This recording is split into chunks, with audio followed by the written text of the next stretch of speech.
بتائیے. ایک امام صاحب تھے، ایسے کر رہے تھے جیسے آپ کر رہے ہو. ہمارے امیر صاحب کی بات نہ مانی، امیر صاحب نے اسی دن حساب کرا دیا تھا.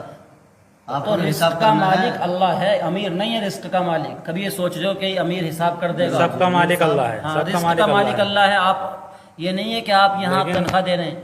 میں وقت کی تنخواہ لے رہا ہوں آپ کے یہاں پر رہ کر کے. امام صاحب بات سنیں آپ، ہمارا کہنا آپ سے یہ ہے جی. چاہے بچے پڑھیں یا نہ پڑھیں، مشورے میں بیٹھنا پڑے گا، ملاقاتیں کروانی پڑیں گی. میرا کہنا یہ ہے میں بچوں کو پڑھاؤں گا اور نماز پڑھاؤں گا. آپ کا مشورہ ہو، تعلیم ہو یا نہ ہو، ملاقاتیں ہو یا نہ ہو، بس تمہارا ڈھنگ بنا رکھا. جماعت میں چلے گئے 3 دن کی. میں نے خود تجربہ کیا ہے لوگوں کا. میری بات سنیے. 3 دن سنیے کی امیر جماعت، صاحب، میں نے سنو آپ کے لوگوں کا تجربہ کیا. سنو پہلے. 3 دن کی جماعت ہو، 40 دن کی ہو، یا جتنے بھی دن کی ہو، یہ بھی تو چلتا پھرتا مدرسہ ہی ہے. یہ مدرسہ ہے. آپ کی نظر میں مدرسے کی کوئی اہمیت ہی نہیں ہے. آپ نے تو ڈھنگ بنا رکھا کہ 40 دن کی جماعت میں چل دو. چاہے